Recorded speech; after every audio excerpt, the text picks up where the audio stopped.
Absolutely. Is this really a story about one individual allegedly exploiting the system, or is it a story about a system that's become far too easy to exploit? Thank you, Charles. Honestly, I will say something to Nigerians. I'm happy this is happening. People will probably look at me and say, "Is Bola, are you all right?" I am very all right. Because there is an African balance that when a kid falls, the kid will look up front, be wondering what happened. But if you're a matured person, you look behind you. What tripped me? That is why I am bringing something to the fore, the element of I am happy this is happening, so that we can put a stop to it. Like you alluded to, if you look in Nigeria, the ministries we have in Nigeria are just about 40 thereabout. But when it comes to agencies, honestly, nobody in Nigeria knows how many agencies we have. In the hundreds. If Adeyemi had been quiet and not garrulous, he will have joined the hundreds of those agencies. And then we will be worse for it. Because as we speak, those agencies are making Nigeria uncomfortable. Because when you talk in terms of ease of doing business, most people are looking at the everyday, the top echelon of what is happening in governance, and nobody is looking at those lower level of those agencies that have just simply that toga of governance that makes them go on the streets and make a mess of things. Those are factors we should look at closely, and that is why I am saying something tonight that I am happy this came to a head. Let me now tell you about how this happened, and then the element of agencies, super agencies that have been involved along the line. The kind of operation this Adeyemi has, I'm not holding brief for him, but we are smart enough to know what is really happening. He has too much of authentic documentations. The thing is, ab initio, the first two steps he took were forgeries. Well, allegedly were forgeries, because from the human angle and from his own angle and from Acuity's angle, if I want to go beyond Charles, I will come to Charles and make Charles write a letter for me to the next man. Charles's letter to the next man is authentic, but my letter to Charles is false. That is why we have a lot of government agencies, Office of the SGF, Office of the AG, Attorney General, Office of the Civil Service, giving out authentic documentation, because he has been able to pin the first person that gives out all those authentic letters. But my own grouse is we have had this systemic failure with us for too long. Right. And thank God we're having this, and I am calling on the government and all agencies concerned to look closely at this. There is an agency of government. Let us talk directly at government. Maybe they've forgotten their mandate. I will use myself as an example. Please listen to me. America, by 2024, October 2024, America, Trump gave a department to Elon Musk. He called it DOGE. Department of Government Efficiency. Yeah. Let me tell you something today. A month prior to that, I wrote a letter I gave a proposal to a sitting minister as we speak. Hey, mister, let us do this, because this government said their policy is going to manage the government with efficiency. I gave that to him, fine. 2 months afterwards, the federal government created an agency headed by Adiza Bala Usman. It's called CRDCU. That is our own DOGE. I am asking that question. From 2 years back, what have they done so far? I was expecting them, because it was my brainchild, I expected them to have whittled down those 400-500 agencies down to manageable levels, to such an extent that this guy in question will not be able to perform. Right, because it'll be obvious, that there's something untoward that is certainly getting in. And let me just remind Nigerians that you were a member of the APC Presidential Campaign Council. Absolutely, yes. And you were part of, because I remember talking to you here during the 2023 election. Yes. Of course, yes. But you've obviously moved on from that. That's right. And you now see yourself as someone who's a check and balance. I'm a Nigerian first. Yeah. So, I mean, let me ask you this, because Nigeria, as you said, there are hundreds of ministries, departments, agencies, commissions, councils, special offices. Do you think the government has just become too large to supervise effectively by anybody? The watchword here is the element of efficiency. What are you looking at before you became that bogus? What are your parameters for the formation of agencies? Against the backdrop of my brother that just left here, Femi Falana, he said, well, we are going to look into this. How did they do this? How did they do that? There are human beings along the chain of command. What is the mandate of those human beings? How well are they doing their work? What is their level of efficiency? For all I care, for all I know. What would justify keeping those departments on? You see what I mean? There is no justification. Yeah, that's the fundamental question. There is no justification for keeping them. That is why I am questioning what that agency, our own Doge, is doing. Right, because they're the ones who should go around rationalizing the system. Agencies that should go back into the ministries, pull them back. Agencies that should be thrown out, throw them out. But isn't that part of the duplication process? Because the Oronsaye report warned more than a decade ago that government had become too bloated, too inefficient, too wasteful.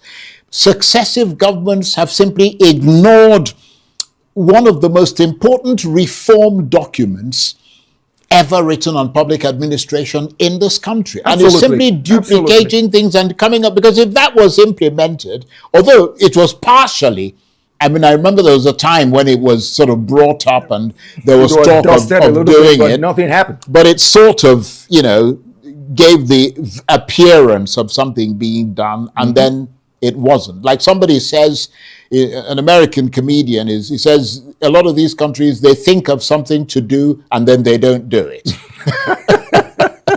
That sounds like us. But the thing is, like you rightly said, the thing is the element of efficiency is on a low level in Nigeria. I can say this to the government of the day. It's high time you have agencies that are doing their work. Can you imagine the level this Adeyemi man has gone to? He has met with the SGF. He has photographs of that. He has met with the chairman of EFCC. He has photographs to put. He has met with virtually everybody. When it goes to consonance with saying the average Nigerian should be able to sit back and say, oh, well, that man is a government child. But the thing is, he is not. That is why I am particular. Yeah, but again, those are allegations. I mean, and the case is in court. So we have to be careful about whether we're saying he is or he isn't. Or going sub judice or the rest of it. We're talking in terms of what we've seen so far. We've seen photographs of him sitting down with Mr. That's an objective fact. It's objective. Totally a fact. It is a truth factor. It is a fact. But what we should tell the government of today is, you promised, I campaigned for that. Yes. We promised diligence. Indeed. We promised diligence in governance. Little wonder Mr. President came out on the first day and made a statement every other aspirant alluded to, but nobody was bold enough to say it. He went ahead and said it. And the thing is, if you say you're going to manage governance, if you don't manage the little pieces, my brother, if you don't have pennies, there is no way you can have a pound. You have to accumulate pennies to have a pound. So we need to look at all these agencies. Mr. President, please, please, and please let that our own Doge headed by Bala Usman, let them go out there and get their work done. That's a very good point. So basically, for a start, Nigerians need to know exactly how many federal agencies exist. That's number one. It's a big joke, really. Yeah, I mean, because that itself is part of the problem, isn't it? If you don't know how many agencies you have, and you're appropriating monies to here and there, that's called plugging the loopholes, because money is just leaking. Some of them, unfortunately, some of all these agencies are revenue generating. That is why most of my everyday people on the street, they feel a pinch they are not happy with. To use the balance of my first lady, the average Yalakara, we get somebody that will come and say, hey, madam, you have to pay me 200 naira today. Because he has the toga of governance. He has the vehicle that brought him. He has a vest that says an agency of governance. That woman that is making 1,000 a day, you've taken 200 off him. Whereas a man that is a millionaire that brings in a Rolls Royce, you give him a waiver. Those are factors, personally, as you asked, about my truth factor, personally, I don't like. I'm a Nigerian first and foremost. I'm a party person secondly. And then for God's sake, for Nigeria to be better for us and for our kids, we must do the needful. And but do you feel offended as someone who campaigned for the government? I mean, for the government that's in power now. Do you feel like you've been let down because a lot of the aspirational things that you campaigned for don't appear to be taking place? And this is let me even go further. It wasn't a case of campaign. Before America had Doge, I wrote it in Nigeria. I'm not even talking about Doge. I'm talking about we're talking in terms of on a broader level, the element of efficiency. Because I was a Nigerian and I felt that we should do good.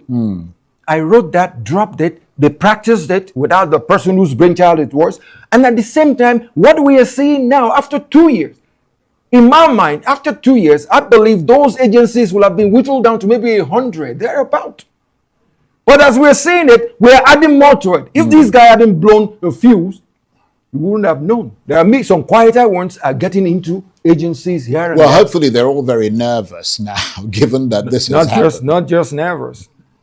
We give them a good pinch, let them go out there, not sit down in the offices, go out there and whittle down all these agencies so that we can have an enabling environment for microeconomic people, the average Yalakara on the street, to use that word. Now, the presidency has indicated that investigators should identify any internal collaborators if wrongdoing occurred in that direction. Is that the only way that Nigerians like yourself will regain confidence that accountability must extend beyond individuals outside government to anyone within government who may have facilitated failures? Much as I like that statement, I am going to take it with a pinch of salt. There are innocent actors along the line. If you are not looking at a forged document, you're looking at a document that emanates from a top-end office. You looked at it and it was good and you passed it on. You're free to go. The funny thing is, at the end of the day, investigation will now tell you that, okay, this document is authentic as is, but the baseline of the document is not. So there are people along the line that are truthful, to use our parlance, and there are people along the line that are not truthful. The investigation is going to bring out everybody there involved. Femi Falana was saying something. They said, don't go sub judice, but we can talk in terms of what happened here and there. Money was appropriated for this and that. Some offices that had the local standard to put that indeed based on the document they received from somebody that is authentic. Imagine there was a document that is now flying around that this same office was invited by the office of the SGF to come with them to Canada. It was because to that office, this fake office, so to speak, looks authentic enough to be invited. Yeah, but you know, the former secretary to the government of the Federation was here yesterday because we invited him so he could give us an inside track as to what happens in there. As to what happens in there. And his assessment is that the reason why this sort of thing could happen is because the office of the SGF and the people in there and all that kind of thing have been sidelined. Therefore, they are not able to act independently using the power of their office, and therefore they simply rubber stamp whatever is sent to them. I mean, you're a member of the APC. You're not in the government, but of course I am not. But I wonder what your thoughts are on that. You know, how much that relates to the sort of thing that you're talking about. You see, assuming what he's saying is true. Assuming it is true. Yeah. at that level of governance, there is something, a little bit of discrepancy, a little bit of anomaly, a little bit of what should be. There's a low efficiency out there. For people there that works there, that deals with classified materials, they should be made to sign undertaking when they are on the job. They should sign an undertaking. Some of them, they just leave the office, they get out of the office, right down the road, they are blabbing. Because there is no Dostoevsky, crime and punishment. There has to be that element of crime and punishment. You have to tell a man, if you do this, that is going to happen to you. When there is nothing, it goes in tandem with what his name, Babacha said, that people are not carried along. Carried along where? If your job is to take a letter from Bola to Charles, go ahead, give Charles the letter. If your job is something else, go ahead, do your job. And let it end there. Don't go beyond it so that nobody castrates you along the line. The bottom line, Charles, is efficiency. Thank God this has opened our eyes to it. But between you and I, let us sit back a little bit and wait. What I am counting on, because it hurts me, it hurts my intellect, that we could put facts together. This is the way to be efficient. And as we speak, 2 years afterwards, nothing is happening. I guess let's give them another 9 months. Let's see how far this experience is going to teach them how to be more efficient in managing what we call our nation. It's going to have to come from citizens like yourself demanding. We're doing it as we speak. We're doing it as we speak. The focus, the spotlight remain on this. That's right. That's why you're called the Truth Be Told Network. That's it, my brother. I want to thank you very much indeed for coming in. Bola Bakare is the president of the Truth Be Told Network. Thank you very much indeed. Thank you too, Charles. Good to have you here. That's it for this edition of Arise Prime Time. Join us again tomorrow. From me and the entire team here in Abuja and Lagos, bye-bye and thank you for watching.